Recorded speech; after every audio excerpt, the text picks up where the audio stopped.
Guys, back at it, back home from work, on to the second job now.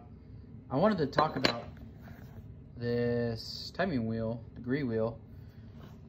Honestly, when I bought it, I didn't really know anything about it, and I think it's a 12-inch, maybe 11 or something like that. It's just too big. You know, I can't set the saw just on the bench because of the wheel, which honestly I've gotten used to it. It doesn't bother me that much. I'm not going to replace it, but I would get a smaller one if I had to do it all over again. Second, easiest way to connect your degree wheel to the saw is all you got to do on most saws that have an inboard clutch is just pull the clutch drum. And this is a drill chuck Harbor Freight. I think is like 10 bucks. I had this bolt laying around.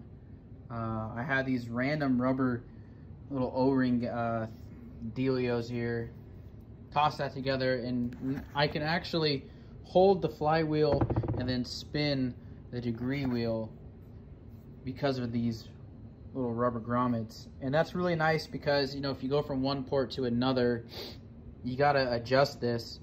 And so I don't have to unloosen it or anything. I can just simply hold on to something, spin the wheel, and off we go. I just wanted to touch on that. Real simple way. Cheap drill truck, a bolt, some washers or something, and you're all set. But what I really was getting to here is setting my skirt widths here, or my port widths. I like to use this type of ruler. I forget what it's called, but I cut it down. You know, I marked my skirt width in there. Toss my ruler in there, take my Sharpie, make my line. So there we go. I'm gonna grind it just shy of both of those vertical lines there, and there is my port width. And you know, I'll do that over here as well. And you know what, another thing, I try to keep these videos pretty short because I know how it is when you're strolling through YouTube and you want to get to the good stuff real quick and watch the video and be done with it. At least that's how I feel. I'm pretty impatient like that. So I don't consider myself an expert. You know, I'm learning all the time. I still do quite a bit of research on porting from other guys and past threads, and if you're looking to get into this, all the information is there on the internet. It's just got to Google it, get on the forums, talk to guys. There's tons of build threads on there from people who have really good information on how to do this stuff, and there's a little bit like the machine work and other minor details. You just got to figure out how to do that on your own, and it's just like any type of fabricating or building or wrenching on stuff. You know, you come up with ways that work with what you got, and there's no right or wrong way necessarily, as long as it works for you in your situation. But yeah, I just felt like saying that.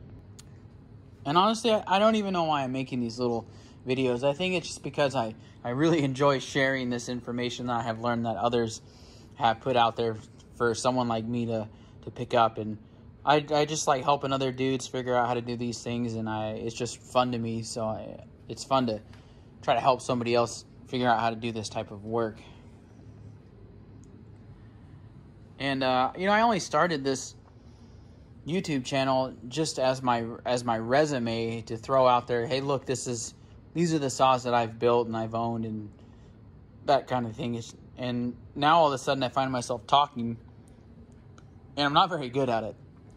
I actually feel pretty awkward talking to myself in my garage on my phone. And I don't script any of this. I don't do any second takes. I just throw my phone out there and start talking. And I'm sure you guys notice that kind of thing. You know, in the editing, and you look at other guys' videos who have tons of subscribers, and they make top quality videos, and it takes a lot of time. But I'm not spending my time editing videos and trying to get likes and subscribers. I guess I have too much going on in my own life to try to worry about being on the internet. You know what I'm saying? But hey, if that's what you enjoy doing and all that kind of stuff, then hey, good for you. I mean, different folks, different strokes.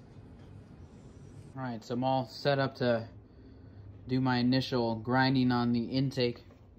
So this is how I like to do it. I use my vise for almost all of my grinding. A little bit, I'll pick it up and kind of get in there nooks and crannies, but majority of the time I have it secured in my vise. And you know, I can't say enough about having good lighting. I have a ton of lights in my garage. It's great. I love having really bright workspace, and this magnetic light is perfect. And anyway, so I got my Foredom flex shaft here, and I use this double cut carbide burr. It's a little sphere, and this is what I use to widen. So I literally, which a 288 intake is strangely shaped. This is the only type of saw that's got an intake like this. I mean, aside from the 281, but maybe other 2 series actually. I'm not real sure, but not many. So I literally just take this and I will just kind of grind on it and here until I get out just shy of this, because by the time I actually polish the port and then bevel it, it'll be right under that line. Well, there it is, roughed in. It's crazy the difference between the roughed in intake and finished product. It's like night and day. Now for the rest of the time on for this intake, I will be coming at it through this direction, and I'll actually kind of, at least for these corners, I'll look through this direction and get it like this. And like I was saying, the 288 intake's pretty strange. I mean, you gotta chew away quite a bit of this here and a little bit of this guy down here, but not so far you get into that cavity. You don't want that. If you do ever get into that cavity though, JB Weld is a perfect repair for that.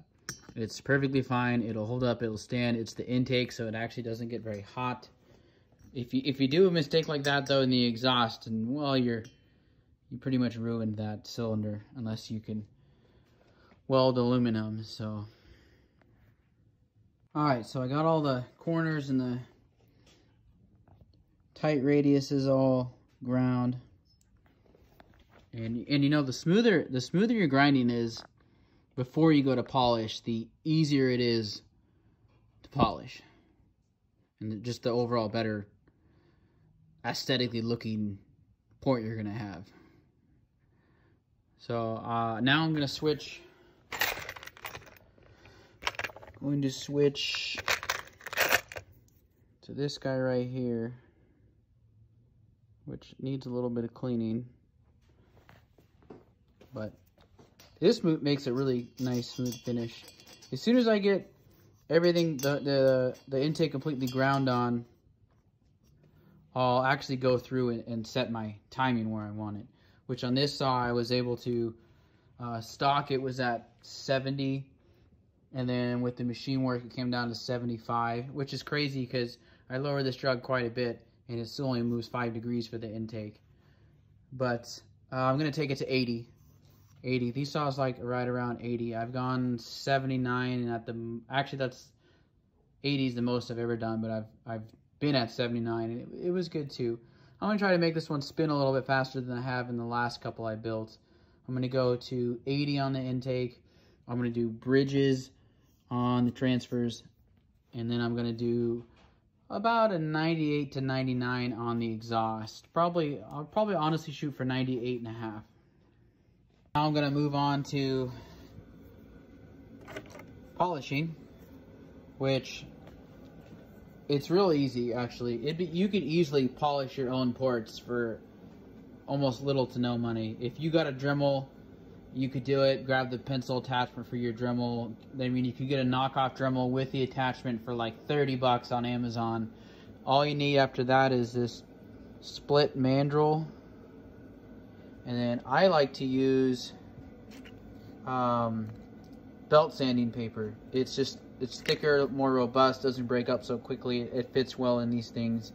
Just all you gotta do is cut it into strips. I take my intake to 120. All I do on the intake is I grind it, polish it up to 120. I just start off with 120. I found 80 grit to be a little aggressive, and it can easily mess up your port shape if you're not careful. So I went down to, or up to 100 20, and I like that finish there, and it's not too aggressive.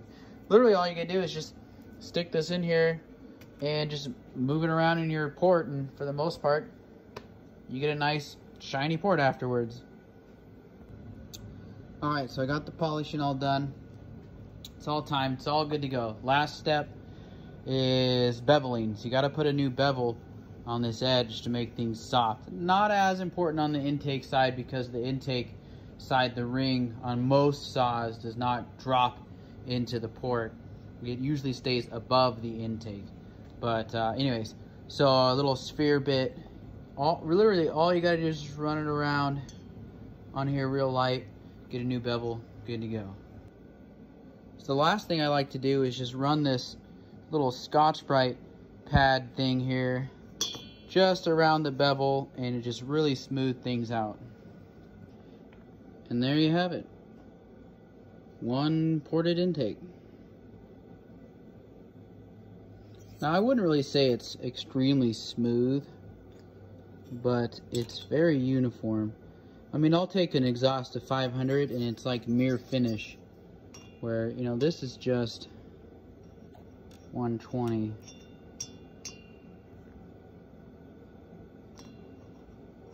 Well, there you go. Well, I think you get the point. Who knows if this will ever come out.